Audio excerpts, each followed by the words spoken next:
I had it all the way up, and I did. I had the sound all the way up for the ringer. And then I did what most men don't like to do. I read the instructions and found out how to get the sound up on the audio. So we have those problems solved. I hope and pray that we do. And my guest today is a man who has the patience of Job. This is his third interview because the first two had audio problems because of me, and I welcome him back. He is Captain Brian Settles, a retired Boeing 757 airline pilot. He graduated from Ball State University in Muncie, Indiana, as Distinguished Military Graduate in the Air Force ROTC program. There he earned a bachelor's degree in secondary education in Spanish in 1966. He later completed his Master's of Art degree in International Relations at the University of California, Southern California. He completed undergraduate pilot training in the United States Air Force, pinning on his Air Force wings in October of 1967.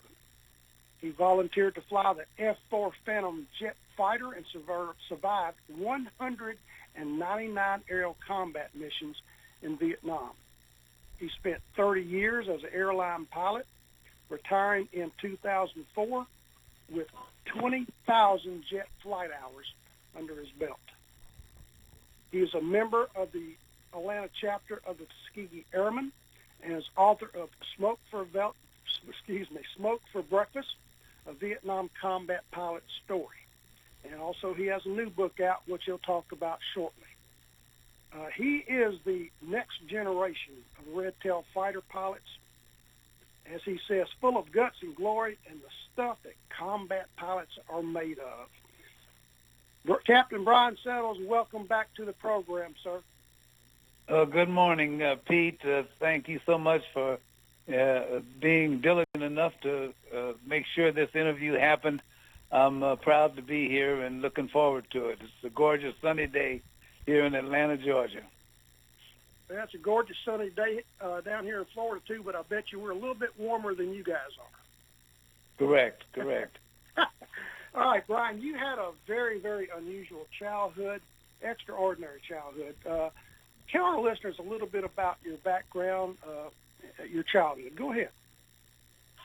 Well, it was kind of a auspicious beginning, given that I was deposited in the Lincoln State Orphanage when I was 7 days old by my mother that couldn't keep me because there was too many pressures on keeping a biracial baby back there in the 40s.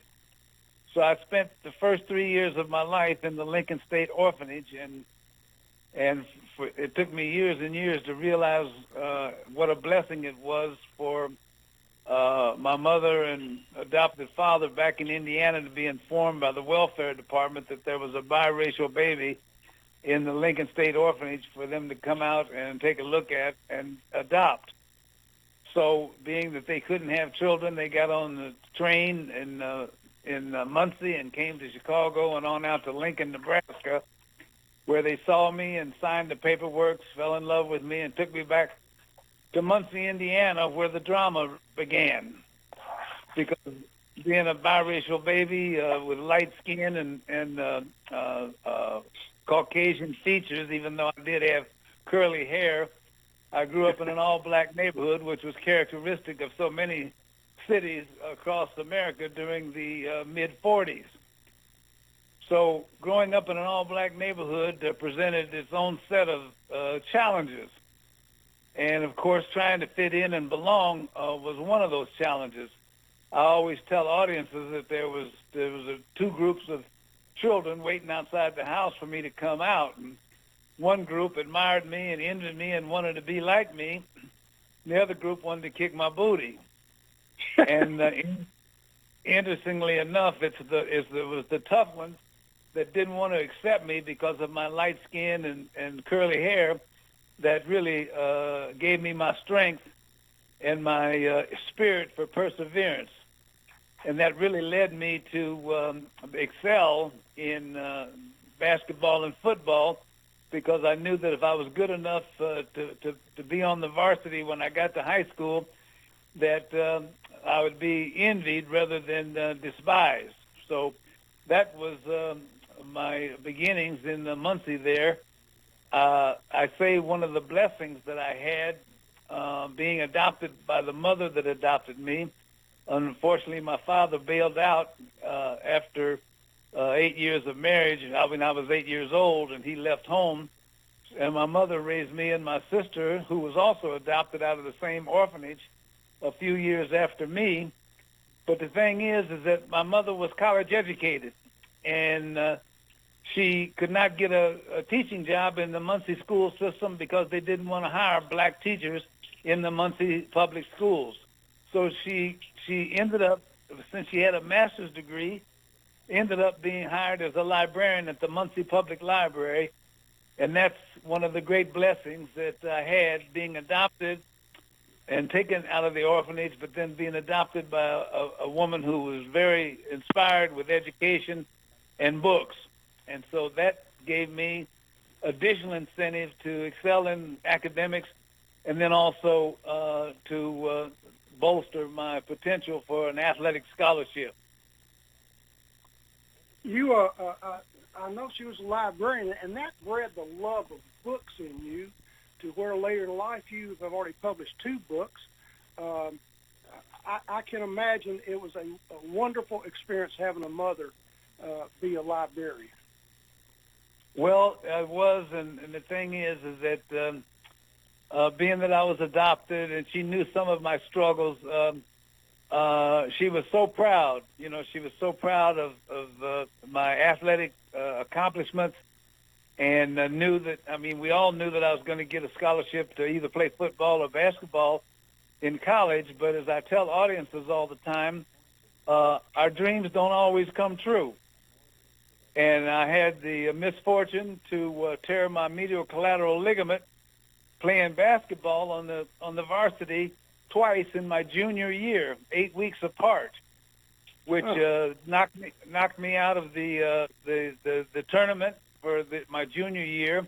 I didn't play football my senior year, which I had made All-State in my junior year, and so all of a sudden, my hoop dreams and gridiron dreams had been shattered, and I ended up registering late for Ball State University, which was there in my hometown. My mother had gotten both of her degrees from there. And interestingly enough, in the hallway outside the registrar's office, I ran into the equipment manager of the athletic teams at the high school in the hallway, and he said, "B, you got to come and get on the drill team." And I said, "Drill team, man? What's a drill team like?" He said, "Well, we're going to do drill competition at different universities, and we're going to drink beer and chase co-eds." And so a couple of those options didn't sound that bad to me. And I said, "Well, how do you get on the drill team?" And he said, "Well, you've got to sign up for Air Force ROTC." I said, "ROTC?" I said, "Do you have to wear a uniform?" And he says, "Well, only once a week." I said, "Man, I don't know about this ROTC thing." I had never, Pete, ever entertained any idea of the military or Air Force ROTC or anything like that. But on a whim, I signed up for Air Force ROTC to be on the drill team. You know, boys will be boys, gung-ho and all that kind of stuff. Give me 25 push-ups if you mess up a drill maneuver. And so I ate that stuff up. But I explain to audiences all the time that parents have to be careful who their children run around with, because the interesting thing on that drill team is 2/3 of the dudes on the drill team wanted to be Air Force pilots, something I had never contemplated. And so all of a sudden, you know, I'm hanging out with guys that are in ROTC with me, but they're going in active duty to be pilots. And my buddy who had talked me into joining ROTC to be on the drill team said, "B," he said, "I'm going to pilot training after graduation." And I was a language major and studying to be a secondary education teacher.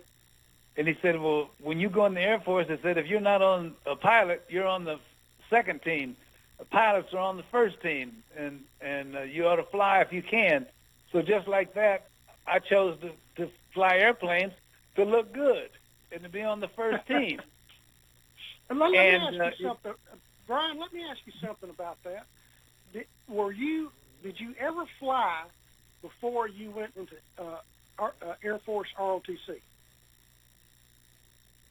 At that time, the Air Force detachments around different institutions had the flight instruction program, FIP program, where candidates for Air Force pilot training had an opportunity to get some flying training in a Cessna 172 for the faculty members in the Air Force ROTC to determine whether they could walk and chew gum at the same time, and would really kind of solidify their inspirations and the goal of going forward with flying. So that was the only flying that I had done.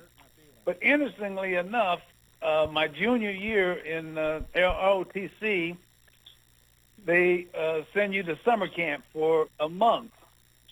And as fate would have it, as I told you at the beginning of the broadcast, I spent my first 3 years in the Lincoln State Orphanage in Lincoln, Nebraska. And wouldn't you know that's where I got assigned to go to summer camp, the Lincoln Air Force Base in Lincoln, Nebraska. Huh. And that's where I took my first airplane flight. It was a KC-135 tanker mission that took off at sunset and didn't land till about 10 o'clock that night. But I'll tell you, I sat there taking notes and just totally, mesmerized by the whole overwhelming experience of these pilots up there flying the airplane and rolling down that runway and taking off and going up and doing an air-to-air refueling at night. I mean, it was like so magical, and that probably, set the course for me following through and going ahead and pursuing aviation. I understand. We got about 1 minute before our first break, Brian, but we have something in common. I have flown the 172. That was a good little airplane and a good trainer. The first time you got behind the controls of that little 172, how'd you like flying that airplane? Well, they say that athletes, have something going for them flying because they've got good coordination. But I was a little jerky on the controls, I remember, and the instructor saying, make your control changes smoother and smoother. But interestingly enough, we didn't even have a runway. We did our flights in a cow pasture outside of Muncie, and I could when I was landing and taking off, I could see cows in the pasture as I landed and took off. Been there and done that. Brian, we're going to our first break. We'll be back in a couple minutes, folks. Stand by. Whether cruising the strip in a 57 Chevy or taking the family on a I did my first in a 150. Then I graduated to a 172, and I never liked the high wings. I always liked the low wings. Really, I like the high wings. Brian, do you prefer, low wing or high wing? Probably the high wing. Yeah, but it was all such an amazing experience, and the first solo cross country was an amazing ordeal that I wasn't expecting. It's supposed to be VFR only, and I got caught in a snowstorm on my last leg back to Muncie. Did either of you fly? Did either of you fly the Grumman American Tiger or Cheetah? No. With the slide canopy like a little fighter plane? No. Oh, it was great. I flew the Air, I think it's called Air Veronica. It's like a 1930s airplane. Huh. That was fun. That was an experience. Okay, we're coming back. In 3, 2, 1. It's yours, Pete. All right, folks, we are back with Captain Brian Settles. Due to knee injuries and a couple other things, his hopes for a hoop or gridiron career went up in smoke, but yet he traded a basketball and football uniform for a fighter pilot's G-suit on his decision to fly jet fighters. Tell us a little bit about that, Captain Settles. Well, it's amazing how these circumstances join to create the path that you go down. But I do tell audiences many times that the Lord, I think, didn't think that I was handling the stardom of athletics too well, so He decided to point me in another direction. And when I graduated from Ball State, I had done well enough in my academics and leadership that I got a distinguished military graduate designation. And then I was off to Laredo Air Force Base, where, you flew the Cessna 172 for about 6 weeks. If you did okay in that, you graduated to the subsonic T-37 jet trainer. And that was another 4 months. And then your last 6 months approximately was spent in the supersonic T-38, which was really a rocket with short wings on it. It was an amazing aircraft. But the thing is that I was fortunate enough in the T-38s.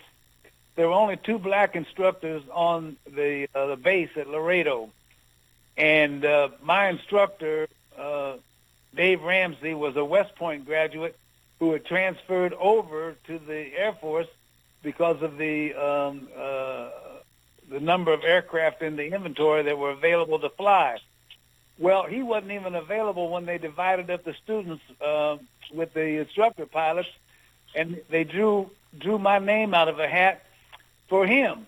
And so I was able to be the only black student in my class who had the only black instructor in T-38 in my squadron. And the thing is that, I didn't know that at the time that he was harder on me than the students that he flew with. And I asked him one time when we were toward the end of the program, why was he so hard on me? And he said, the thing is, he says, I was proud of your progress in pilot training, but I wanted to make sure that if you flew with any guest instructor, that you were so sharp that they would have nothing but good things to say about your flying. So I was harder on you than the other students. And while it was difficult, having somebody, beating you over the head all the time about your bonehead moves, it did make me a better pilot. And I think he decided what students of his were going to pilots, were going to fighters, who were going to tankers, who were going to cargo operations. And he said, you belong in a fighter. You belong in a fighter because of your attitude and the way you fly. And at that time, Vietnam was cranking up. This was 1967. And Vietnam was really cranking up, and there weren't very, very many single-seat fighter assignments available at that time, but most of the fast-mover assignments were in the F-4, which, of course, you started off as a co-pilot in the F-4, and I thought in the final analysis that was an excellent starting position for me because I don't think I would have wanted to have a front seat assignment as a neophyte pilot right out of pilot training. And it was a chance to get my experience. But I volunteered to fly the F-4 knowing that it was going to get me sent to Vietnam, and I had grave reservations about participating in the war. But I did want to have a chance to fly that F-4, and even to this day, it ends up being the most incredible aspect of my aviation experience that I ever had. I bet. I'm going to get to your service in Vietnam in just a minute. You mentioned the T-37. I think they called that the Dragonfly, didn't they? It was called the Tweet. It was called the Tweet. Okay. Because it had a high-pitched engine noise. Yeah, that was subsonic, but I think they used that in Vietnam, didn't they? They did. As a matter of fact, the Vietnamese Air Force flew the A-37s, which were T-37s that were configured for carrying bombs on the inboard pylons. Yeah, that was a neat little jet. I wish I could got my hands on those controls and everything. Do you remember the little? It was a Rockwell, I believe. Rockwell Tiger, the little F-5 Tiger. I don't see a picture. I don't see an image of it. I probably have seen it, but I don't remember what it looked like. Mm-hmm. Did you watch Top Gun with Tom Cruise? I did. I did watch Top Gun. Yes. Yeah. Okay, all the enemy aircraft that were painted black in that movie were F-5s. Okay. Okay. Or maybe the Northrop. Maybe it's Northrop Rockwell. I don't remember. Interesting thing about that airplane, I drove past the Northeast Airport the other day, and there's two F-5s sitting out there on the runway. Somebody's still flying those things, which is great. Yeah, the F-5s. Right. I think. Go ahead. No, that's fine. Look, we're okay for the break and everything. It's still a few minutes away, but I want to bring this up. When you got to the F-4 Phantom, that was a workhorse in Vietnam, much like the 105 Thunder Chief. What did you think? What did you think when you got behind the controls for the first time on that F-4 Phantom jet? Well, luckily, Air Force pilot training had delivered the goods on its preparation, phase. One thing great about Air Force training is that the syllabus for training on different aircrafts was pretty much uniform all the way through, so that you studied the same systems and had the same simulator rides and things. And by the time I got to the F4, like I said, it was like a dream come true. I guess a little old country boy from orphanage in Nebraska, growing up in Muncie, and then here you are sitting in a Mach 2 fighter jet that's dive bombing at night and doing fingertip formation.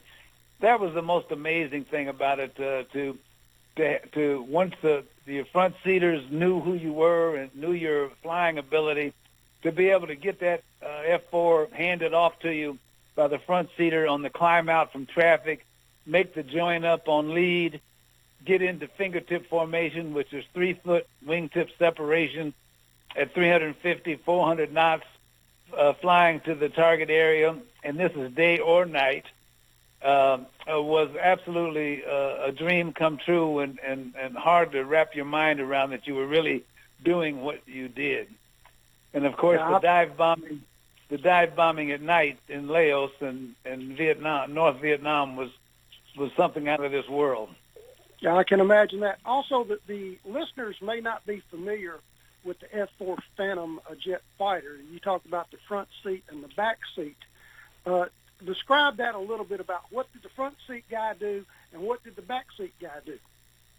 Well, that was probably the complaint that backseaters had about being assistant co-pilot, was that you sat in the back seat. The front seater generally took the airplane off, particularly with armament, took the airplane off, but he had all the controls for flying the airplane, instrument panel, etc., and he could shut the throttles off from the front seat. They couldn't be shut off, as I recall, from the back seat, but we still had the throttles in the back seat, and we had pretty much the same instrument display. He had all the bomb station readouts, instrument readouts up in his cockpit. And so the co-pilot was basically reading checklists all the way through the start engines, through taxi out, through takeoff, after takeoff, cruise, and then coming back in for descent and for landing. He read the checklist. He read the bomb armament checklist on setting up the proper stations to be dropped. The front seater did the dive bombing from the front, and the back seater was responsible for calling out dive angle, airspeed, and altitude, because the ordnance were set at a certain setting in the bomb checklist, depending on whether you were doing 45-degree dive, 30-degree dive, or 15-degree dive, and you had to pickle or release the bombs at a certain altitude and airspeed. So you were calling all of that off as you're screaming toward the ground from 25,000 feet and releasing in time to be able to pull out 5 or 6 G pull out to keep from impacting the ground. Whoa, okay. Did you, from 20,000 feet, dive into, did you break the sound barrier going in for the bomb run? No, well, you had to control the airspeed in the dive so that you didn't exceed the ballistics parameters for the ordnance that you were dropping. Normally, we would be dropping at about 450 knots, which is close to the sound barrier. When you get up to 500, 550, now you're getting close to the speed of sound. But we normally drop 400 to 450, 475 knots, which is about 550 miles an hour. And you're going toward the ground at about 4,000 to 6,000 foot a minute. So you're really screaming toward the ground. Whoa! So I'm understanding that if you probably broke the sound barrier, the plane would be going faster than the ordnance you dropped. Is that correct? Well, you had an area that you were concerned about that, and we did have a couple of nervous Nelly front seaters that sometimes didn't drop the ordnance properly, and we actually had a couple of incidents where the fins on the bombs actually contacted the bottom of the fuselage of the F-4. Oh my goodness gracious! All right, that would have made your day if you blew yourself up. Yeah, it'd make your day, but that'd be your last day. We are going to get into your Vietnam service just for a little bit now because we're approaching our next commercial. But you were stationed in I Corps. That's usually the Marines up there near Da Nang with the 366 TAC Fighter Wing. I think you went in there in August of 1968. You guys were known as the gunfighters. And we'll get to that when we come back from our second break, Captain Settles. Stay with us. Good deal. Good deal.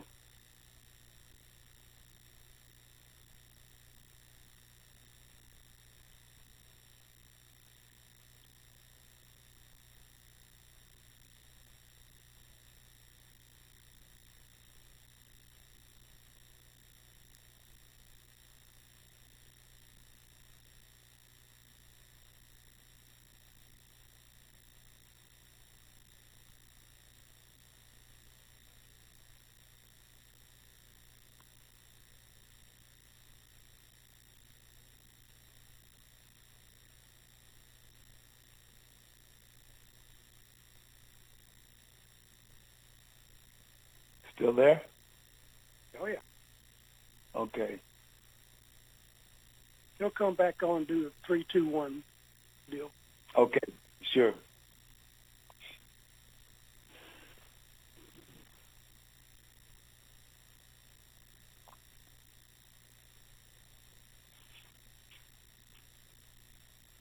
What are they advertising during the break?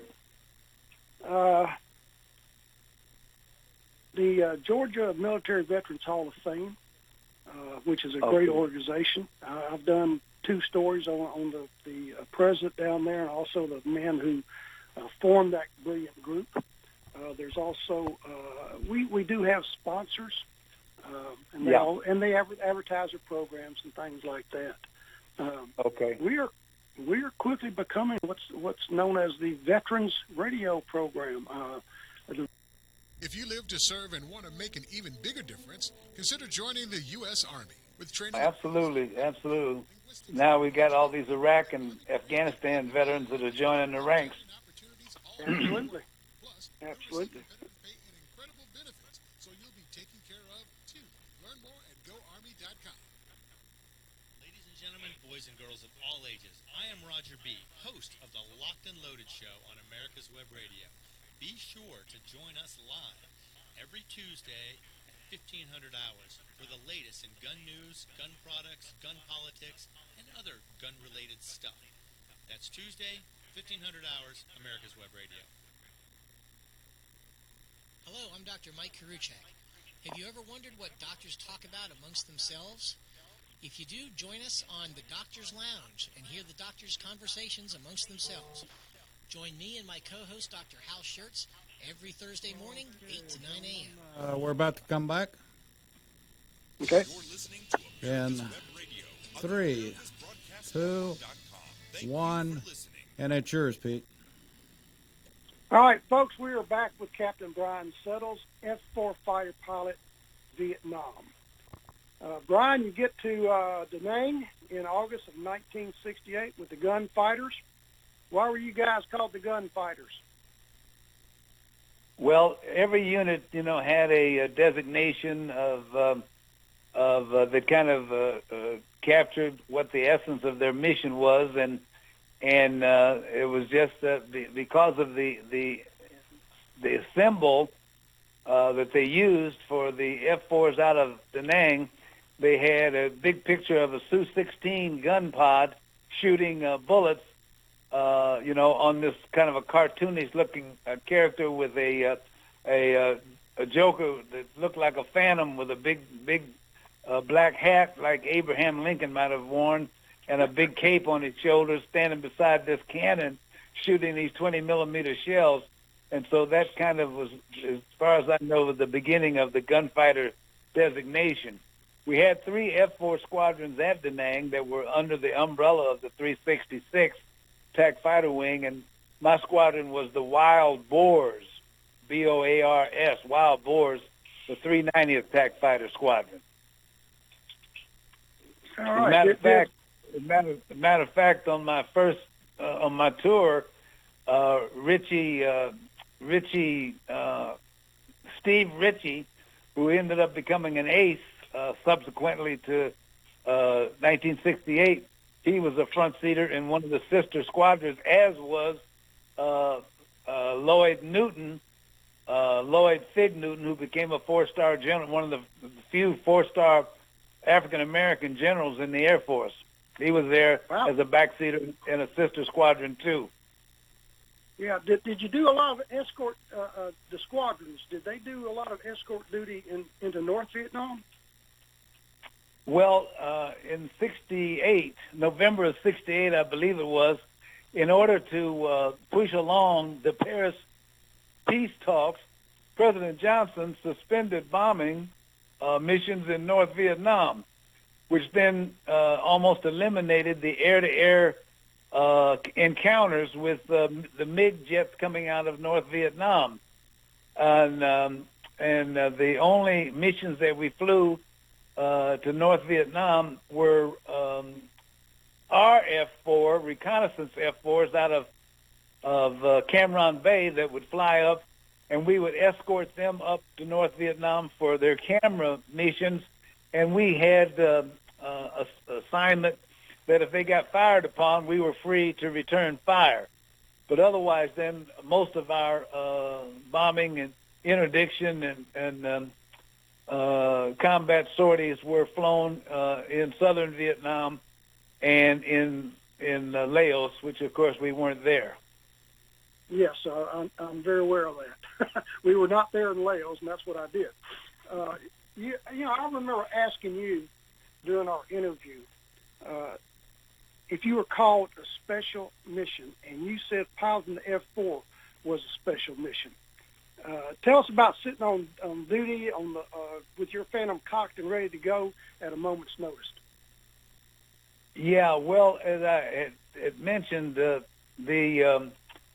probably the most exciting duty that could be either all the way the most boring duty you could do, or the most exciting, excuse me, was sitting on alert, where we would have 12-hour shifts, 6 o'clock to 6 o'clock, and 6 o'clock evening until 6 a.m. We'd go out, we'd report for duty, go out to be assigned an F-4, and they had F-4s that were loaded with different armaments depending on the mission that they might be sent on. And we had the high drags and napalm. We had ones that were just loaded with napalm and the pistol, the 20-millimeter cannon, and it had an air defense component also.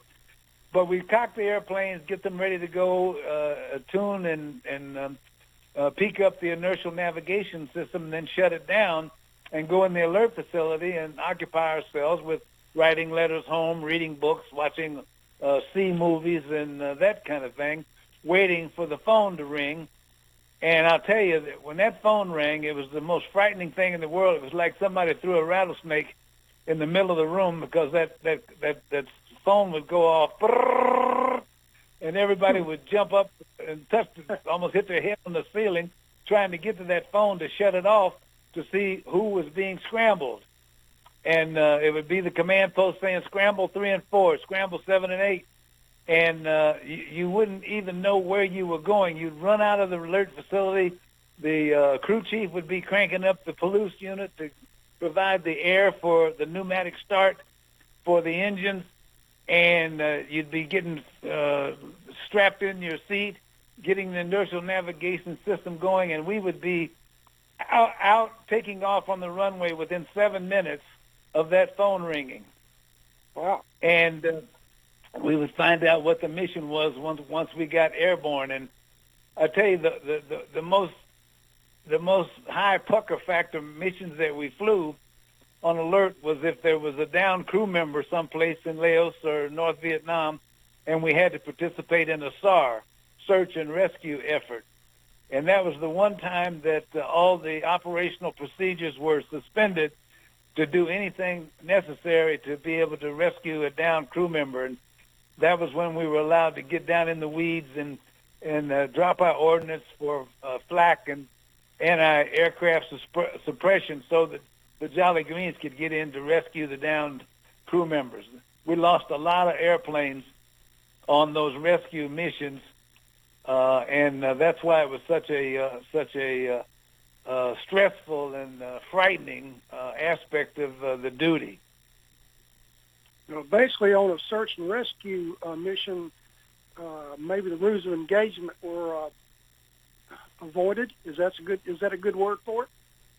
Well, they were still there, but it was kind of like all bets were off in terms of getting that crew member,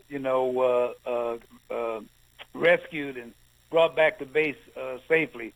Sometimes 2 and 3 aircraft, Jolly Greens, A-1Es, participated in those rescue efforts, and we also lost fast movers in those rescue efforts. It was really one of the most rewarding aspects of flying the F-4 in a war that I wasn't crazy about, to be able to rescue a downed crew member, or if we had troops in contact, if we had Marines or Army units that were pinned down by enemy gunfire and we got scrambled to rescue them, then that was a rewarding part of it too. And we had an experience one day, I did when I was the duty officer at the squadron, that we're responsible for canvassing the area and being mindful of security concerns. And I see this young Marine kind of pacing out in front of our squadron. So I inquired to him, was he looking for something? Could I help him? And he said, no.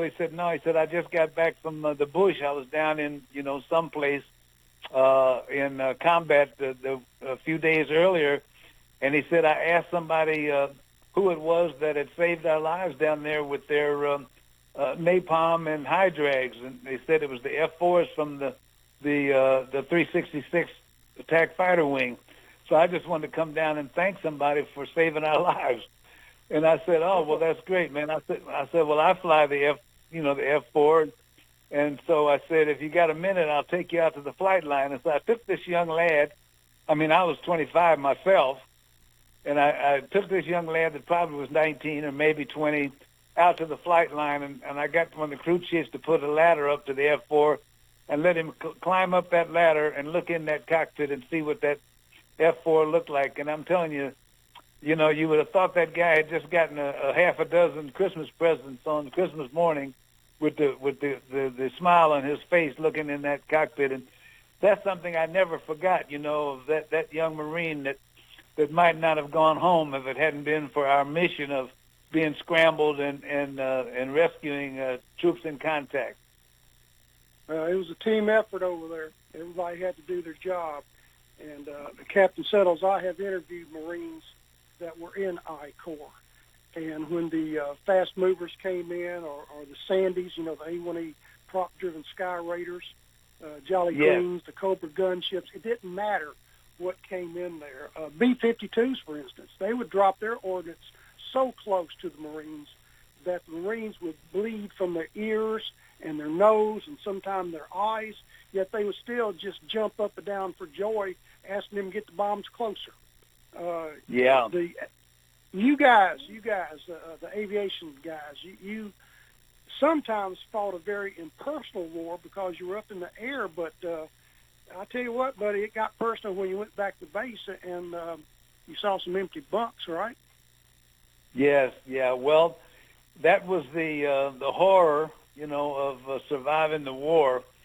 That, like I said, we had 3 F-4 squadrons at Da Nang, and in my squadron we had basically 44 crew members assigned to 20 birds that were assigned to the 390 Attack Fighter Squadron.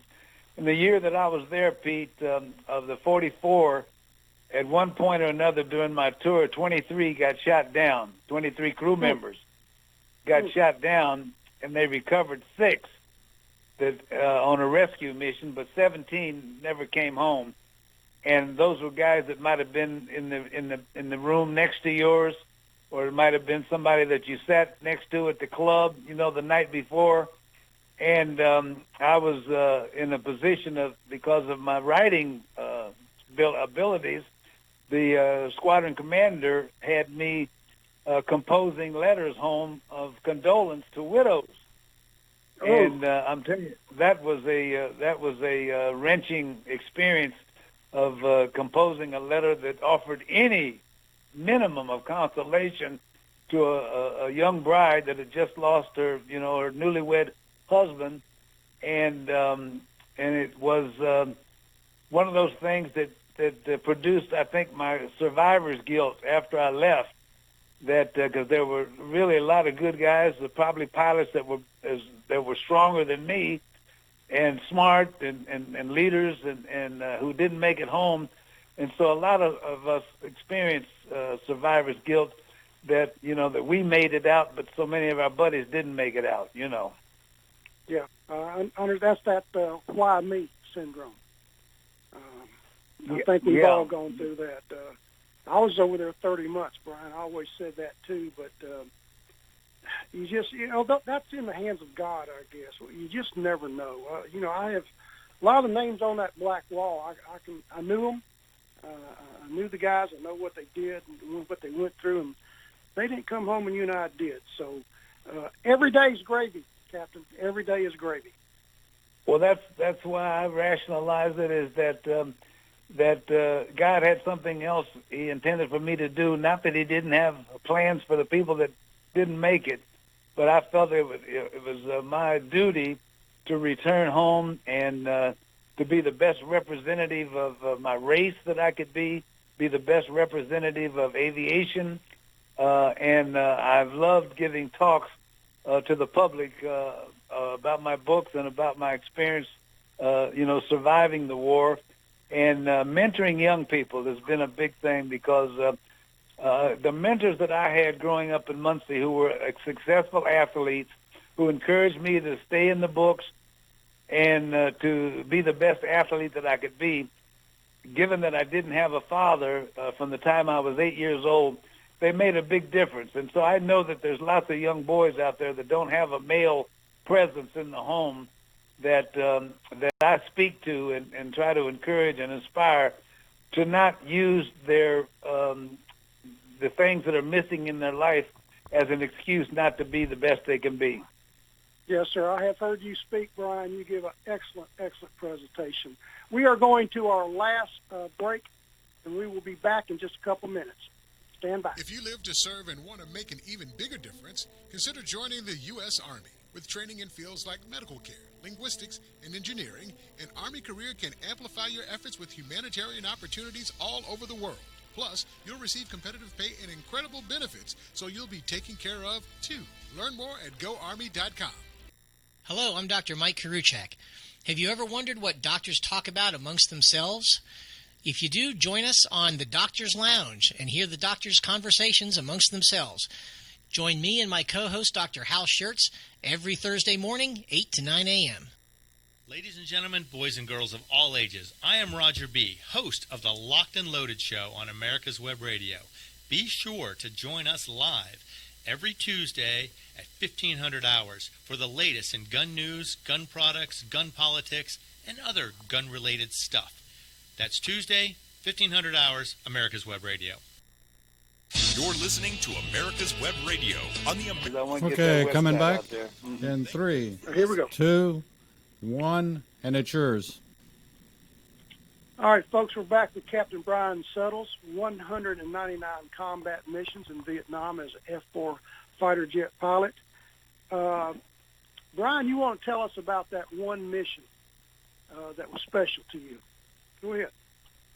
Well, as we talked about the number of your buddies and fellow crew members that didn't make it back home, and when you're flying 450, 500 miles an hour close to the deck, it doesn't take much margin for error before catastrophe sets in. And we had one strike off of alert one morning that I titled this story "Springtime at the Edge," where we were scrambled and we were down in two corps, I believe, somewhere around Pleiku. And lead, we was number 2 on a 2-ship. Lead rolls in. We're helping Marines that are trapped in a river gorge, and we're dropping at the base of a ridgeline and pulling off sharply to the left. And when Lead pulls off, he says, "A2, watch the pull off. It's tricky." And so that means something, to us. And so we said, "Okay, Roger," and we're going in. And you got to realize we're doing 450 miles an hour, and we're going down, and I'm calling dive angle and airspeed and altitude, and the front seater is continuing to press toward the target, even though we've passed the point where we should have pickled.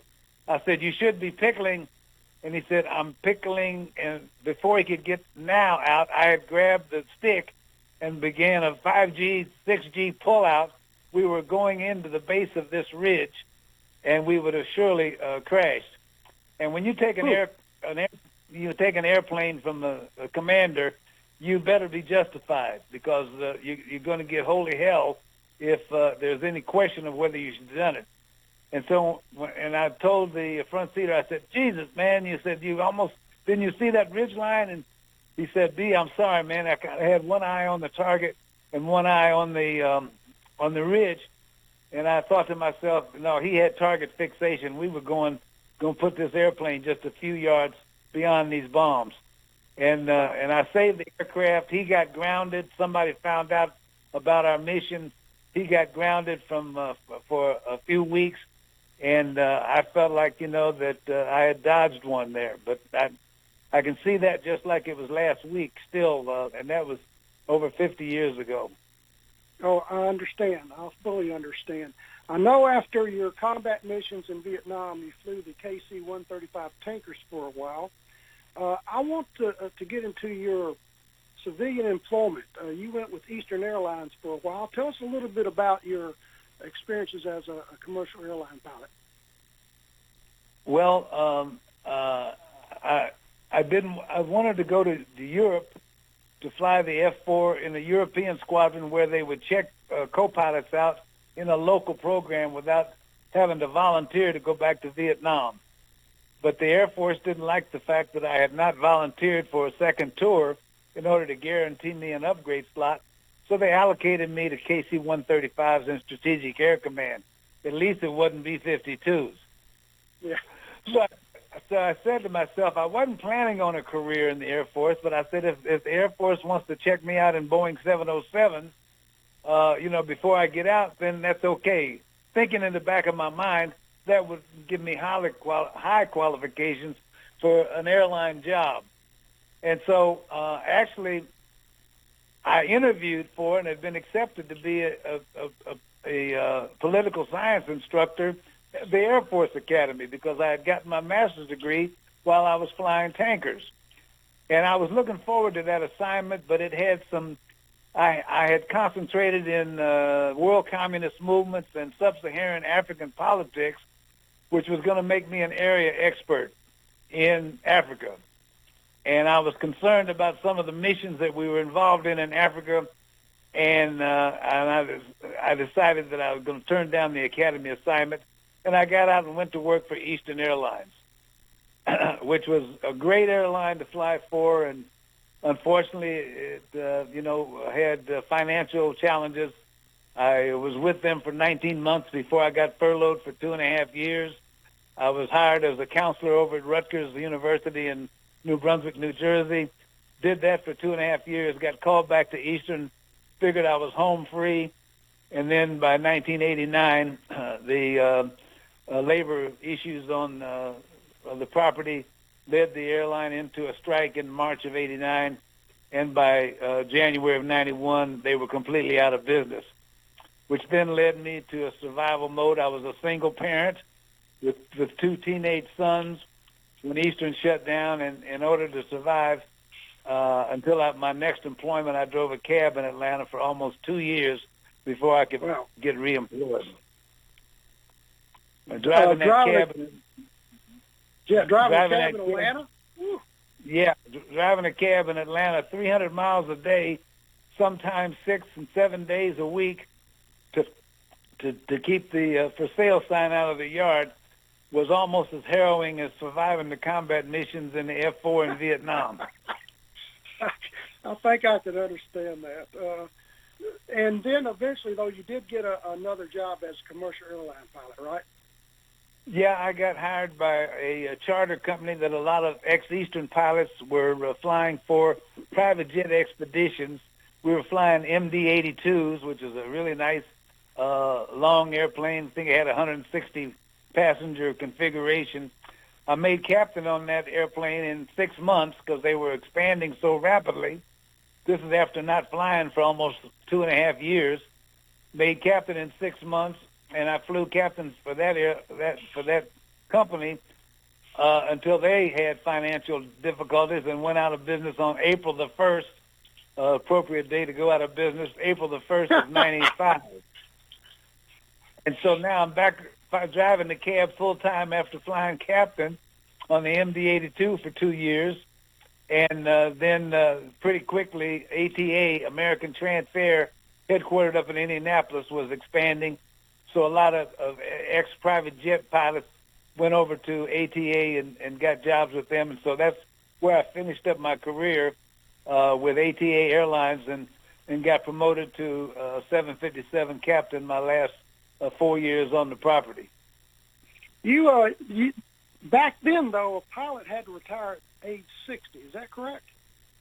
Yeah, the age 60 rule was an archaic rule that had been arbitrarily established, not based on any medical aspects at all, and they were in negotiations to revise it when I was coming up on age 60 in 2004.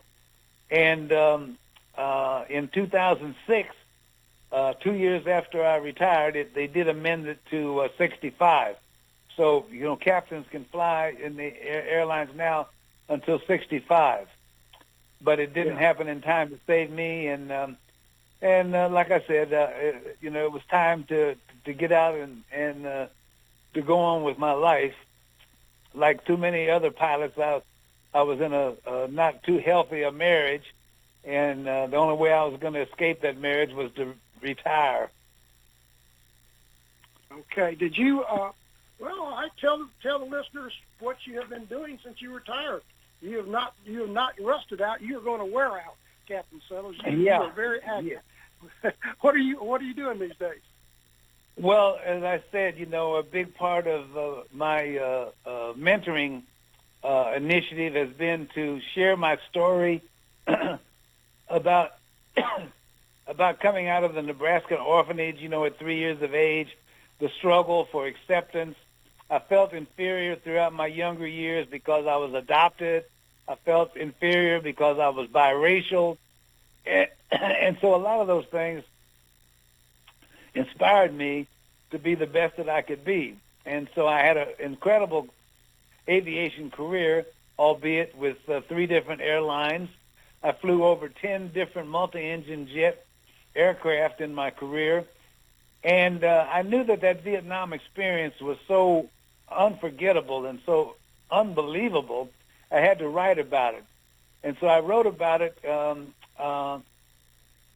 the perspective of the things that happen to us in life that lead us down unexpected paths.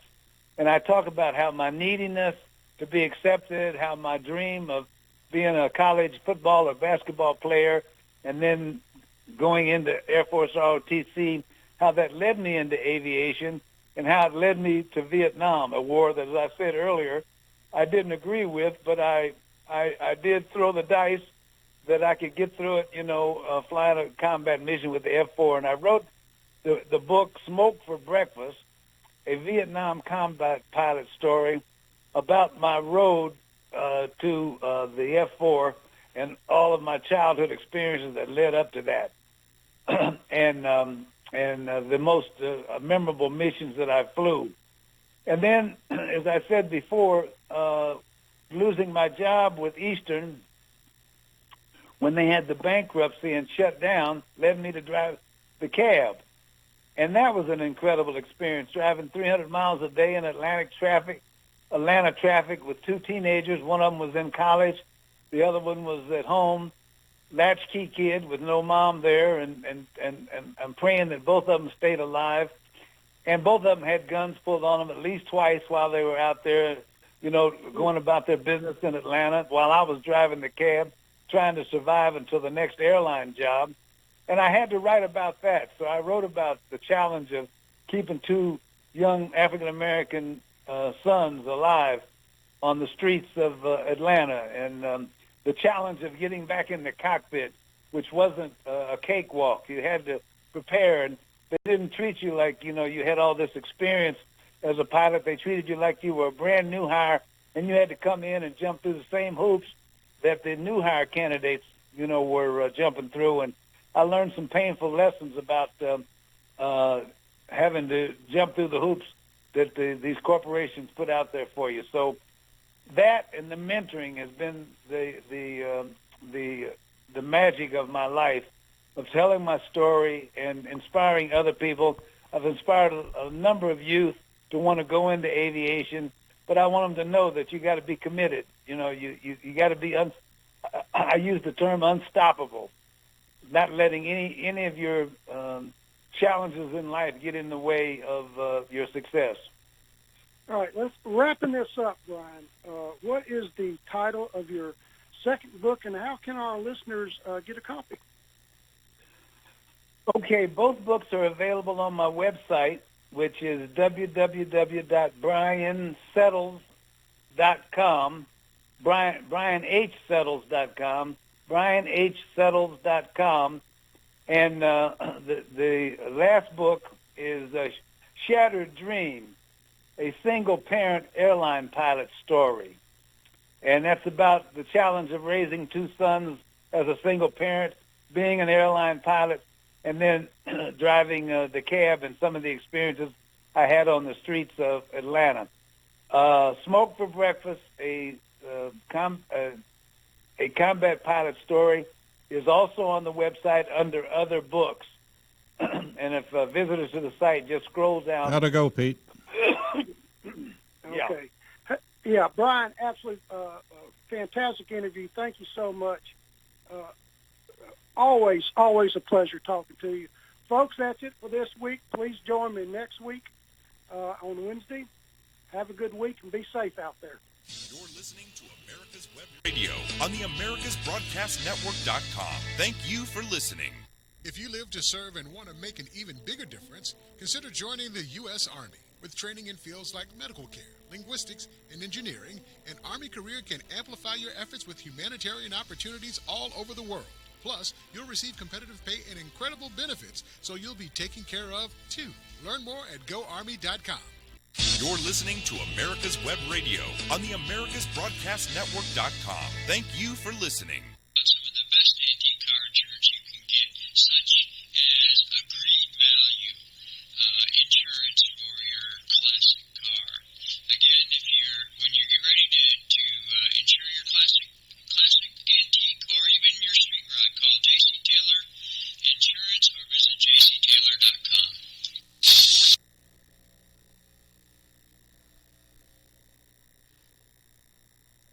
You're listening to America's Web Radio on the AmericasBroadcastNetwork.com. Thank you for listening.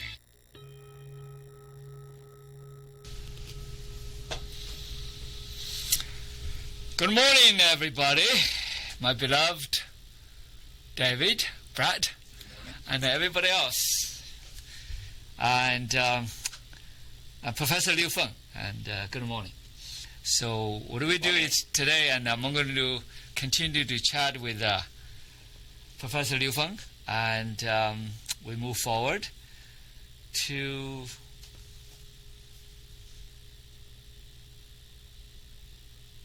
further dissect, all the subjects we have engaged. And so what do we do is I'm going to do a little bit meditation with everybody, and then